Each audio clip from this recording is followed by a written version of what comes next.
looking now at Britain and seeing the new destinations that she is planning to go to, and looking at Brexit itself and the wonderful way the angels have been working in the past year or so.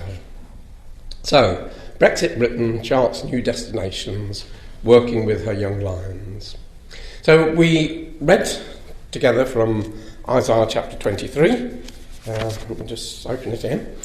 We recognise that this is a chapter that deals with the city of Tyre, which was the main mercantile power in the time of the prophet Isaiah, and in the time of Ezekiel too. Tyre was to the north of Israel, a thriving port. Nations came from all around the world to the markets there to exchange goods.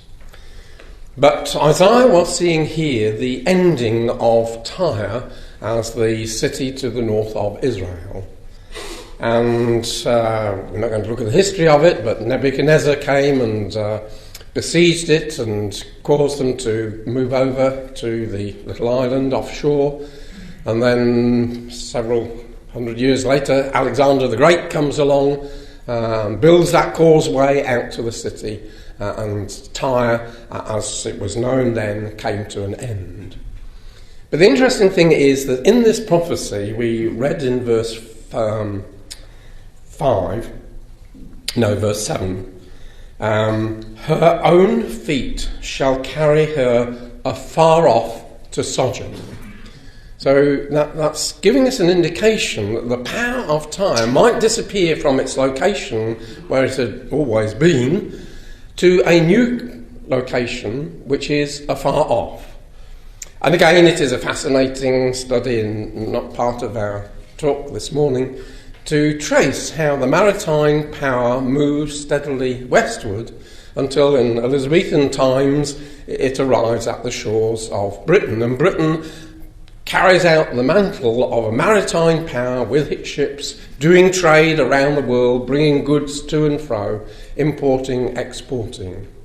And we believe that Britain is the latter-day Tyre power, because it is quite evident, as we read through that chapter, that there is a future Tyre that will be working to help the Lord Jesus when he comes back, in helping bring back the Jews and building Israel from the ruins that it has been left by the Gogan forces.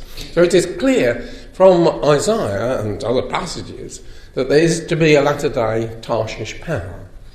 And we believe that Britain fulfills that role. Now, there's an interesting aspect to this, is that Tyre was to be forgotten for 70 years prior to this time when she will be working with the Lord Jesus. I mean, it doesn't say the Lord Jesus, but when we're working for Yahweh. So she's to be forgotten 70 years according to the days of one king. And after the end of 70 years, Tyre's going to sing as an harlot. Take an harp, go about the city, thou harlot that hast been forgotten. Make sweet melody, sing many songs, that thou mayest be remembered. And it shall come to pass, after the end of 70 years, that Yahweh will visit Tyre, and she shall turn to her hire, and commit fornication with all the kingdoms of the world upon the face of the earth. And then we have this concluding verse, and her merchandise and her hire shall be holiness to Yahweh. It shall not be treasured nor laid up, for her merchandise shall be for them that dwell before Yahweh, to eat sufficiently and for durable clothing. So in some sense, in this revival of Tyre, after a period of 70 years, she acts as an harlot, trading power, and then that power is going to be used in the service of the Lord Jesus Christ. And I believe that we are in this period of the ending of the 70 years.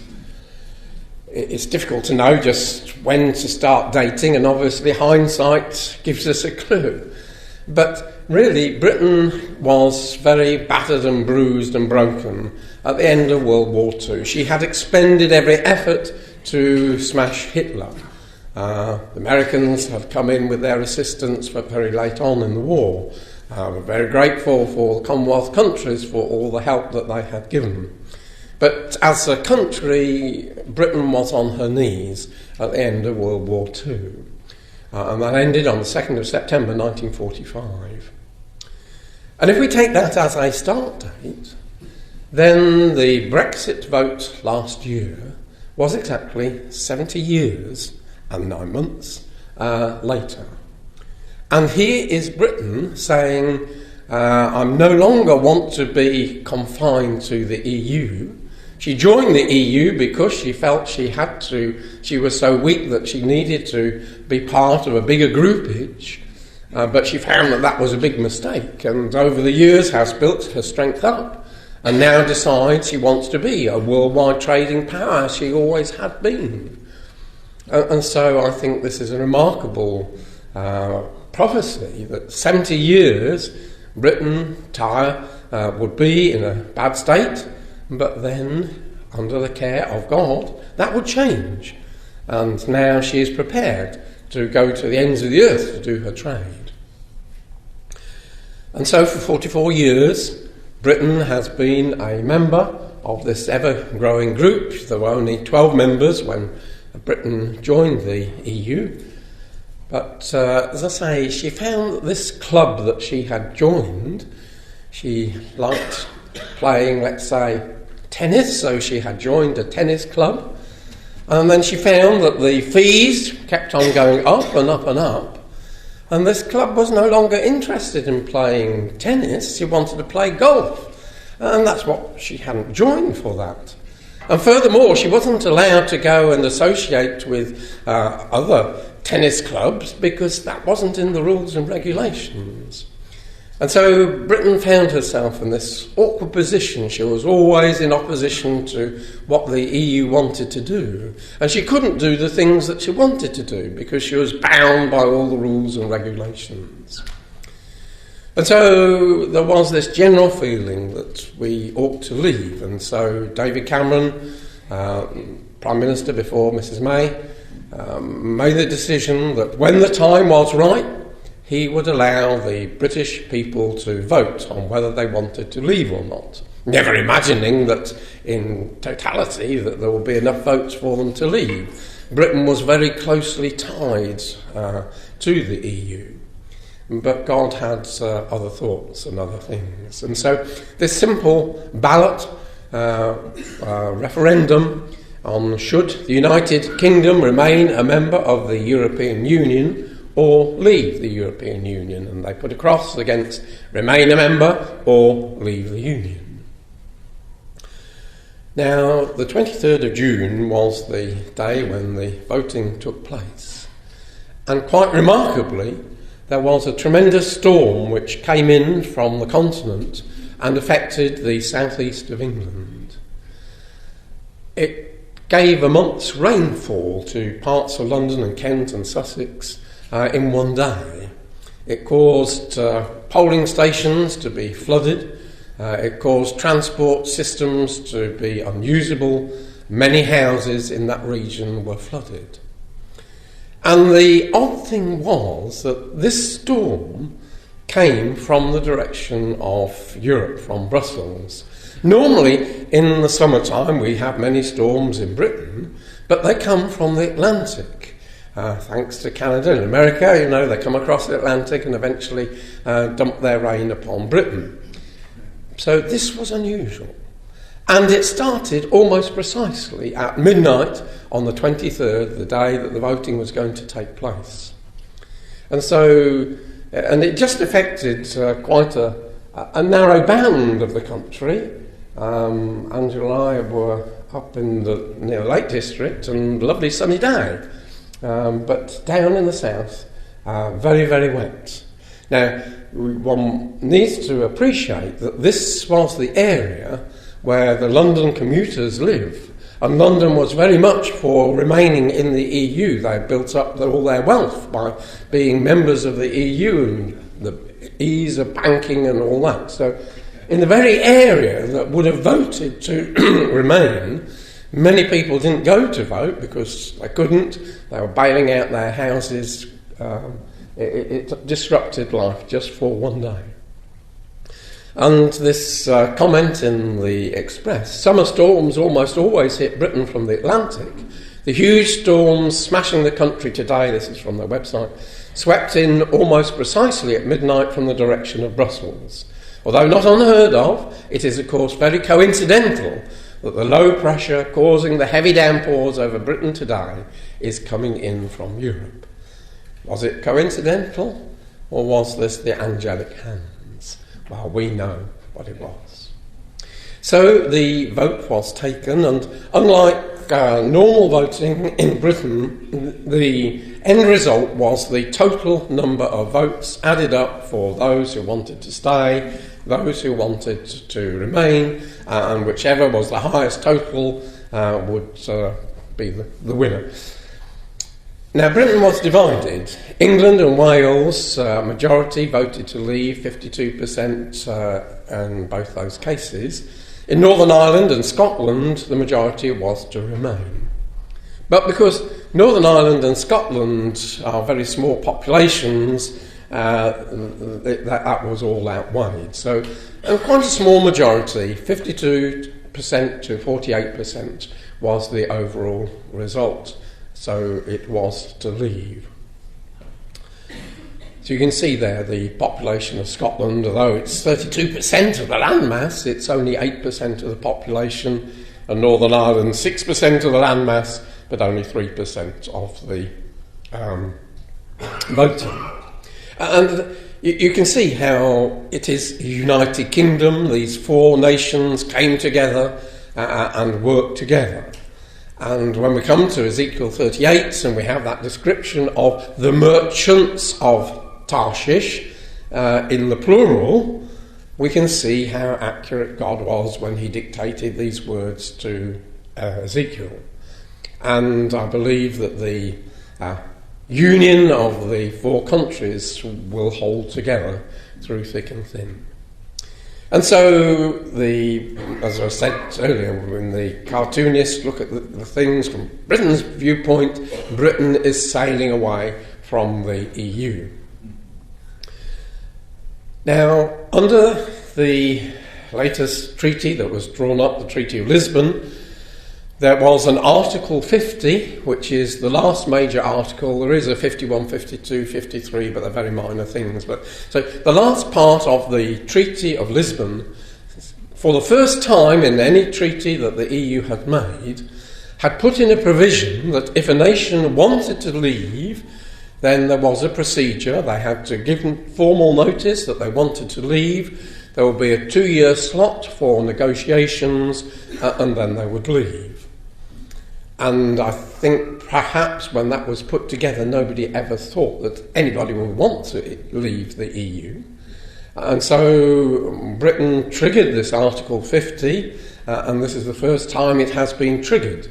And that was triggered, although the vote was taken in the middle of last year, because one's only got a 2-year time slot to do all the negotiations.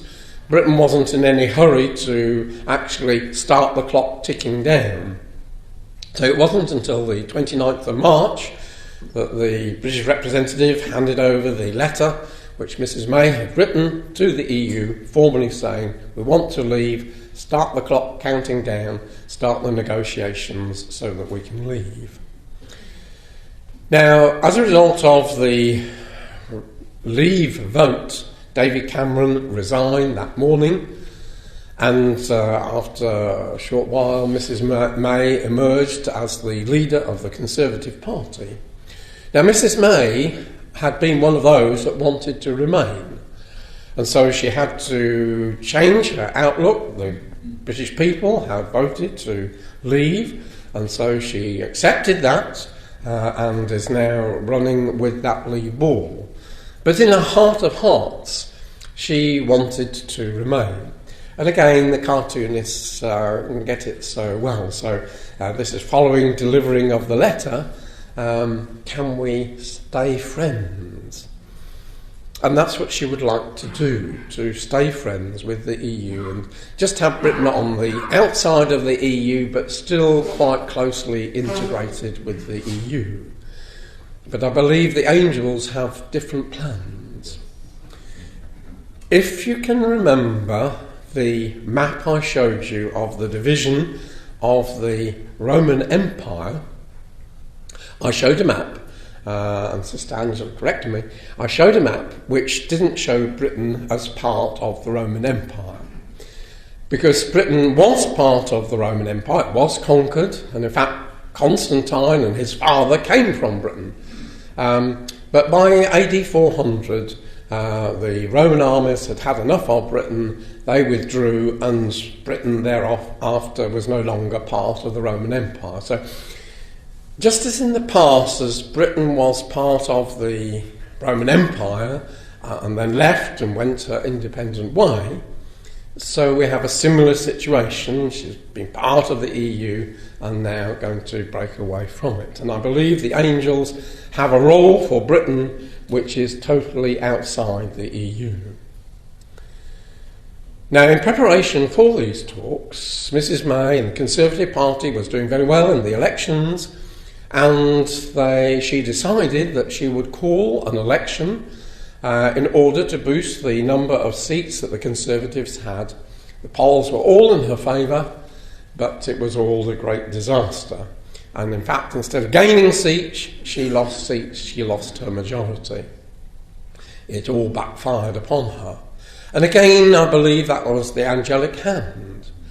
If she had increased her majority, then she would have gone into the talks with the EU with a very strong hand and would have had the whip hand. As it is, she's very weak, and the party is very divided, and so the EU have the whip hand. And as I say, I believe this is the care of the angels to make sure that Britain gets pushed out so that she can go her independent way. Now, as a result of losing her majority, she had to find another party to come and help the Conservatives to get votes through Parliament. And she picked the DUP, the Democratic Unionist Party, which is a Northern Ireland Protestant party, which was founded by Ian Paisley. And they eventually hammered out an agreement, and they now support the Conservatives. And the interesting thing is that this party is very Bible-based. Got the wrong ideas, but they're very much against gay marriage, they're very much against abortion, they're very friendly to Israel. And I believe that, again, angelic hands ensuring that the new course that Britain has is going to be pushed upon a certain road, and that is the road of supporting Israel. Now, Mrs May is quite happy with that because she is very friendly to Israel, but she now has a Conservative Party which is divided, but the DUP are very strongly going to be pushing for Britain and Israel to do trade together. And maybe through the DUP there will be some leavening of the godlessness of the politicians that we have in Britain today. So Brexit talks began, and once a month the leaders would meet for about 4 days, have their discussions, then go away and mull those things and come back a month later for next ones. And so we've now gone through 6 rounds of talks. They haven't gone very well at all. Mrs May had her ideas. There's 2 aspects to it. One is, right, you're leaving the club, you have got liabilities, sums of money that you have promised to pay into the budget, and so we've got to agree how much the divorce is going to cost. And then the other aspect is, well, how are we going to trade? What's our relationship going to be after this divorce? And the 2 are really linked, because if Britain can have a good trade deal with the EU, then she's prepared to pay money towards it. If there's not going to be a good deal, well, what's the point in putting money? When you leave a club, you don't normally have to pay to leave. You just leave and that's the end of it. So we're in this interesting situation. And Mrs. May's thought was, well, we ought to be discussing both these things in parallel. But on day one from the Brexit talks, the EU said, oh no, we're going to settle how much money you're going to pay first. When we're satisfied with that, then we'll look at trade. And we're in this interesting position. We've now come to the end of the year. They have just very reluctantly, because of some last-minute scrambling, agreed that Britain has probably satisfied them as far as the money is concerned, and they're expecting to start what kind of a trade agreement is going to be made in the beginning of the new year. My gut feeling is, and I could be totally wrong, is that probably they won't be able to get an agreement and Britain will leave without an agreement. But we shall see. The thing is that Europe does more business with Britain than Britain does with Europe. Europe, as far as Britain is concerned, is a shrinking market. The world's a much bigger market. And so it's in the EU's interest not to raise too many barriers, because if they put barriers on Britain, Britain's going to put those same barriers on them, and they'll find it's much more expensive to export to Britain, and that will hit their exports. So that will damage the EU. The EU's got more to lose than Britain has. Britain has a network of countries that she can deal with very rapidly and quickly. So we shall see, and I don't want to spend any more time on these, but it was all a bit gloomy. But British business people are quite confident. The problem with being a member of the EU is that when you want to make a trade agreement with America or Canada or Japan or anything like that, all 27 or 28 members have to be in agreement. Now, when you've got a France and when you've got a Romania and all countries with different needs and that, it's very hard to find common ground, and so you tend to get the lowest common denominator. As you presumably have Dyson vacuum cleaners over here, yes.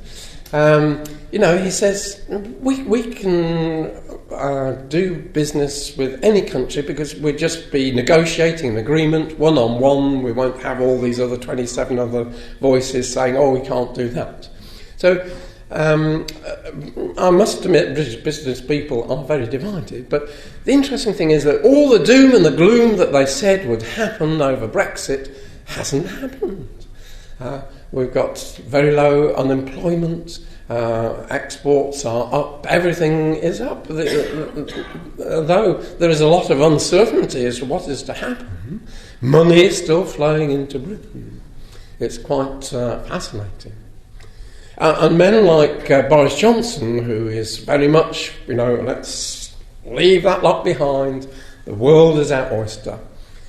He set out in September his vision. He started his talk by saying, we were lulled into the EU with false promises. They promised us a common market and it didn't turn out like that at all. We soon found it was a different agenda.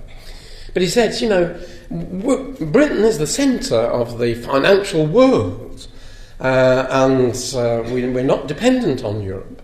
And we've got our opportunity to take our destination in our own hands, and we've got great opportunities in the fields of agriculture, fisheries and electronics to establish ourselves as a major power. And Mrs. May set out her vision. She saw that she needed a deep and special partnership with the EU. And as I say, I don't think she's going to get it. But, you see, Britain is portrayed as an harlot. And harlot doesn't care. As long as she gets paid, she doesn't care who it is that she is being a harlot to. So, you can look at this from both ways. But she emphasises that, yes, there has to be a transition time, but that's going to be strictly limited. will pay what is normally our normal contributions, Britain's normal contributions till 2020. That's the end of the current budget, and then no more. And she sets out a vision of the EU going their way and Britain going her way. And she chose to make that speech in Florence. Now, Florence was a city that was known for her trading in the time of the Renaissance. This was the cradle of capitalism, where greed was good, as the comment there. So, yes. So, we have Britain, we depict her as an old lion. Not that Ezekiel uses that phrase, he talks about the merchants of Tarshish, but she has young lions, and so you have to be a lion in order to have young lions. So, this is from World War I war poster.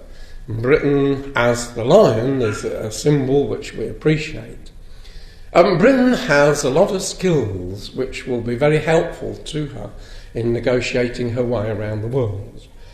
She has great diplomatic skills, unlike the Americans, who are very gung-ho and go in and upset everybody. Britain will take time and quietly talk and sort of that. She's very good at organising. She's got a monarchy which appeals to the Middle Eastern countries. Brilliant intelligence service, and she very much gives a restraining hand when things get out, when the children, the young lions, get too rowdy, calm them down. And she's got this wonderful link in the Commonwealth, around the world. Countries that use English as a second language, use British law, English law, instead of continental law. If a business wants to set up in a Commonwealth country, it costs them 10% less than if they do it in a non-Commonwealth country, because of the ease of trade, language, laws and that kind of thing. And associated with those young lions are the young lions who have the vigour. They are young, they're much more active than Britain, but have a lot of wealth, a lot of them. Military might, and more this gung-ho spirit that gets things done. And it's a wonderful partnership. Old parents and young children, to working together, a wonderful combination. So we have this wonderful network of the Commonwealth. It's a very important institution. Many countries want to join it, and Israel is one of those countries that wants to join the British Commonwealth. And also London is the clear centre of maritime growth, which we shall see in a moment. So when we come to Ezekiel chapter 38, and we have this phrase, Sheba and Dedan, the merchants of Tarshish, and all their young lions will say to go, have you come to take us plunder? We saw yesterday the Dedan and Sheba is a very cryptic description of these southern Arab nations who at this time are coming to the defence. Not a very effectual defence, because they can't resist this onflowing, but at least they protest at the invasion of Israel. And I say that's a remarkable turnaround, isn't it? That Arab nations protesting at Israel being besieged. And so into this region where these countries are come trading powers. They don't live in these countries, or this isn't their country, but they come along and do trade, these merchants of Tarshish and their young lions. As I say, traditionally we've seen Britain as that merchant power. There's the map of where Tyre was in the time of Isaiah and the time of Ezekiel. And we're given this interesting link that takes us back to Britain.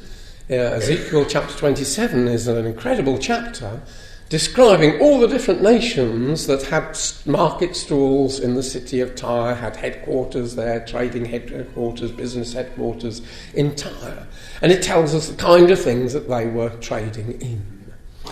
And we're told that Tarshish, she traded in the fairs of Tyre with all kinds of riches. So she was a general trader, all kinds of riches, but she had specialities of metals: silver, iron, tin and lead.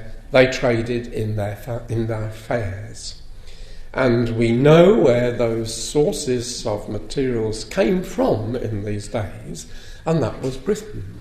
It was a closely guarded secret. The Phoenician sailors would sail through the Straits of Gibraltar and up the coast to Cornwall, and also Wales, where there was tin and lead, and bring them back. And the tin especially was a very important commodity, because mix it with brass, you made bronze, which was so much stronger. And like trade secrets, the Phoenicians didn't want people to know where these things came from. They didn't want other nations to go and get their own supplies. It was a closely guarded secret.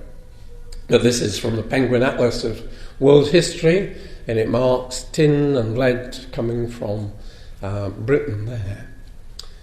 And we know that the mining of tin and lead and other things goes way, way back in Britain. Very ancient industry. This is from Her Majesty's Stationery Office book on mining activities in England. The principal economic minerals of southwest England are, of course, tin, copper ores, considerable amounts of lead, zinc, silver, arsenic, antimony, sulphur, iron, manganese have been raised. So those highlighted are the ones that are mentioned by Ezekiel. The date of the discovery of tin in the west of England is not known, but it was being produced about 2,500 years ago. In other words, in the time of Ezekiel, we know that tin was being produced. And so many shipwrecks have been found off the coast with tin ingots, and Phoenician objects found in Cornwall and around there. We know that this was a trade that went on. So Tarshish was trading in the fairs of Tyre, and we believe that Britain has a role, as it had in the First World War, in opening up the area in order that all these little countries of the Middle East would come into being, and Israel was one of those countries that would come into being, that she still has a role in that area. I'll put that map back on. That's precisely the area, the blue area, where Britain is busy working behind the scenes. And Britain is a global giant. She is a leading merchant power. She is the world's largest source of international bank lending, which is so important in trade. And she has the world's largest share of cross-border lending, when one country lends to another in order to do trade.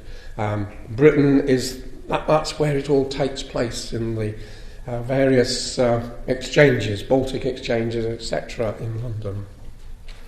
So the members of the Baltic Exchange in London handle at some stage 2/3 of all the world's open market bulk cargo. Never seen in Britain, but in London they're organising the shipping, they're organising the insurance and the movement of goods from A to B.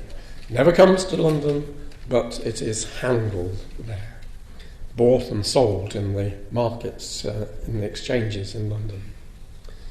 The UK has a world-class maritime centre, uniquely placed to help the UK trade its way to prosperity. Shipping is an overwhelming success story for the UK and is renowned for its leadership across the world. UK ports are equipped with state-of-the-art modern facilities and equipment, and there are significant further investment plans. Their ambition will ensure that the UK ports are equipped to handle the world's largest vessels now and well into the future. Some of the new ports are absolutely incredible. The speed at which they can lift all these containers off the boats onto rail tracks and disperse it around. It's absolutely incredible.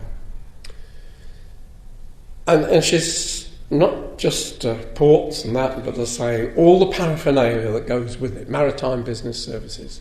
Ship owners need effective ship brokers, lawyers, bankers and insurers. These business services many with a global reach, are a vital part of the maritime sector, and a vast number of service companies are based in London and across the UK. Britain is unmatched for its expertise in shipbroking, insurance and legal and financial services. More vessels are fixed through UK-based shipbrokers, more capital provided by London banks and funds, more vessels insured here than in any other location in the world. English law is also applied to more shipping contracts than the law of any other country, and London has the highest concentration of solicitors, barristers and arbiters specialising in maritime issues and dispute resolution. This range of activities means the UK can claim to be the world's maritime centre. So Britain isn't down and under, she is steaming away. And she has just built the new aircraft carrier using brand new techniques of assembling, using lots of different ports to each assemble a little bit of it, bringing them all together, fixing them together, and they find this prefabrication means that they can streamline the building of boats, and Britain now is capable, is learning the skills of how to build ships in a very short period of time. And this new aircraft carrier will be state-of-the-art, state of the world. Now the government realises Brexit means we've got to do more shipping, we're going to be an exporting, importing country. And so the Red Duster, which is the merchant navy, the government is working to double the size of the UK ship register from 16 to 30 million gross tonnage after we leave, and build a new partnership with the EU, propelling the UK from 15th place into the top 10 global maritime nations. This will be good for the UK, helping boost trade and exports, creating jobs and ultimately boosting the economy across the UK. So Britain has been forward-thinking. As soon as the Brexit vote was taken, the maritime sector said to the government, look, we've got to talk. We're going to need more ships, we're going to train more sailors, and they've set in motion all that is necessary. And Britain is this unique mother country. There's no other country fits the bill of having a mother and young lions. This map was in 1898, so by that time America was independent. She became independent in the 1770s. I believe that United States is one of the young lions. And across the world there is this network of countries who look to Britain as the mother country. And this is about the United States officially joining the Commonwealth. It's never too late to join. In anticipation of the Commonwealth forming a key role in Brexit trade, the Royal Commonwealth Society has opened an office in the USA in Mississippi, in anticipation that one day the US may join the Commonwealth. Under Donald Trump, with his Scottish ancestry, this may happen soon. The fraternal links between the UK and the USA are strong and well established beyond our language, common legal systems and common interests, the spokesman said. In a similar vein, the US has natural connections based on language, culture, commerce and security with the breadth of Commonwealth countries. The establishment of a branch of the Royal Commonwealth Society in the US will help to strengthen these links to mutual advantage. So that will be interesting if Israel and other countries join the Commonwealth. The Commonwealth is a living, dynamic thing. And I say, even countries that were never under British rule are wanting to join.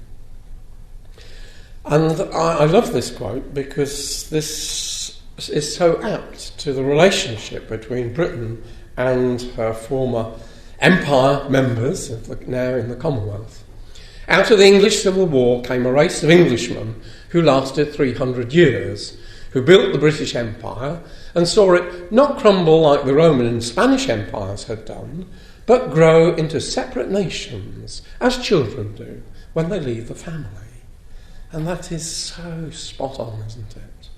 And all associated with Israel.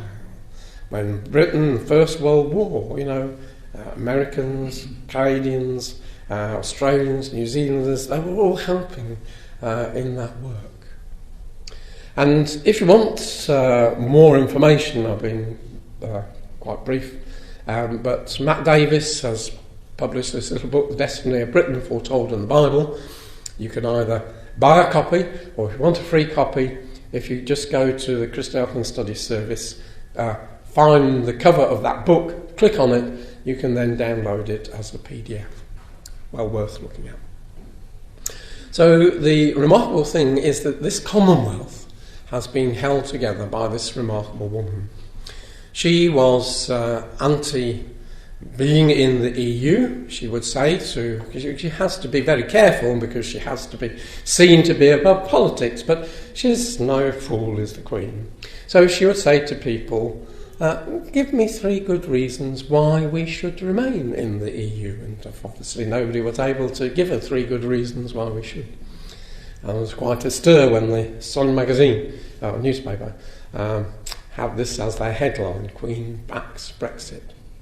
But she's a remarkable lady, and I don't know whether you've seen this booklet, came out last year in commemoration of her 90 years.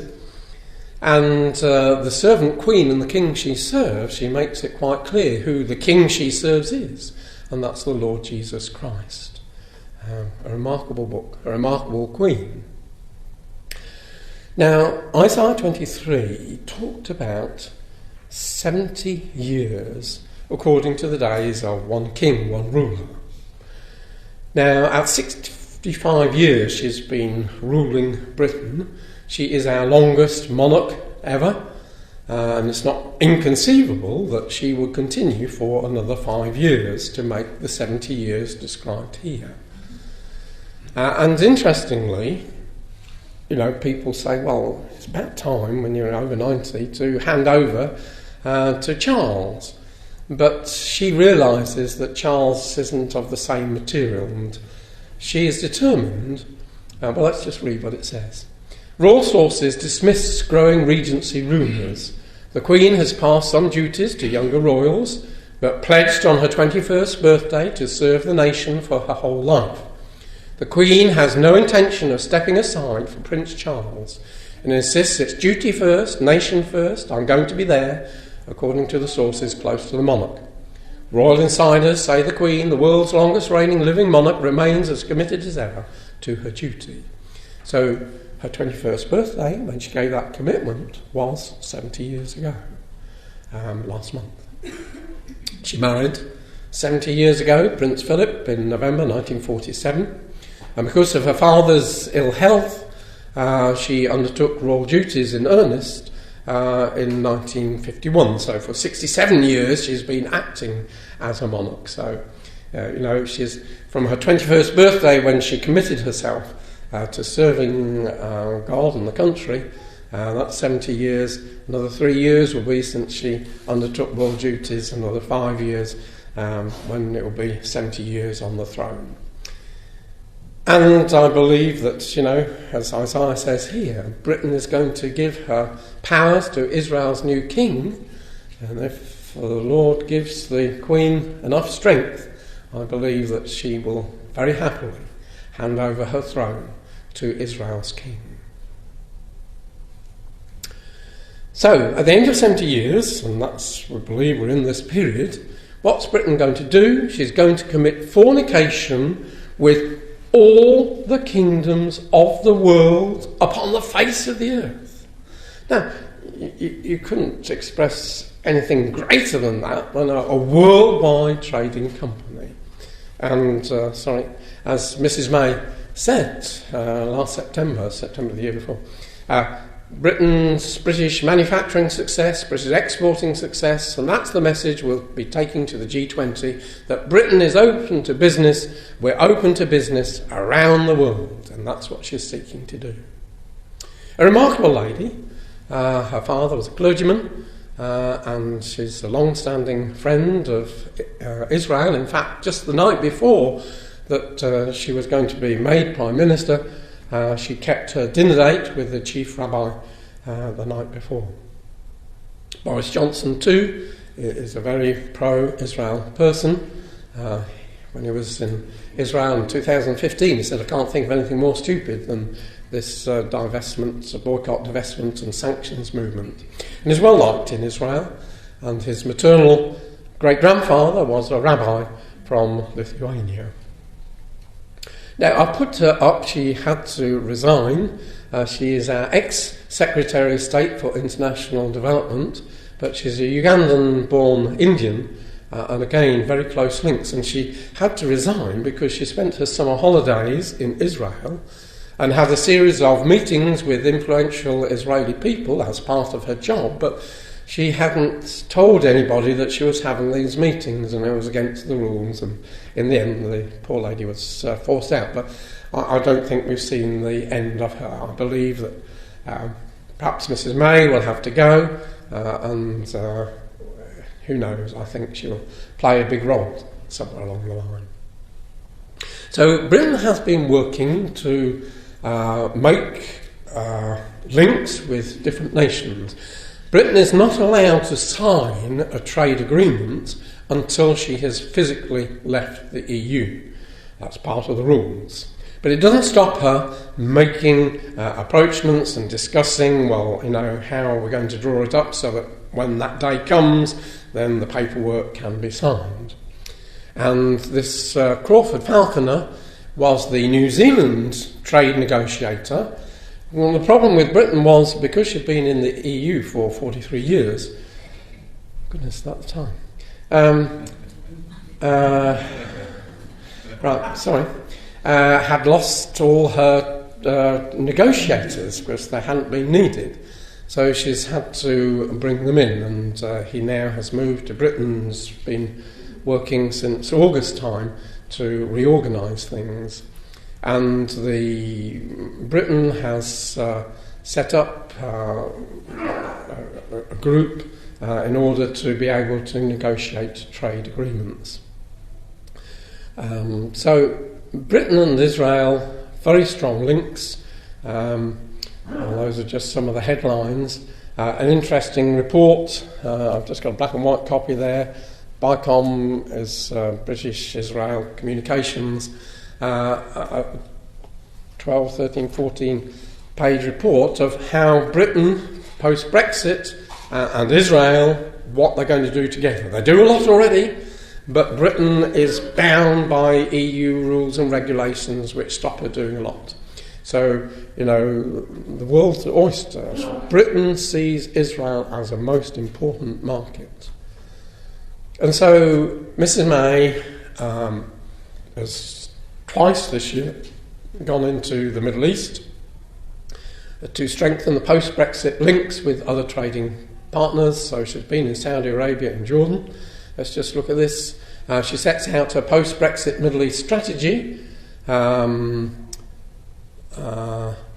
May dismissed suggestions that Britain will be stepping back from the world. She said, "We understand that we best defend our values, our interests and our way of life by working together with our international partners to uphold the international rules-based system."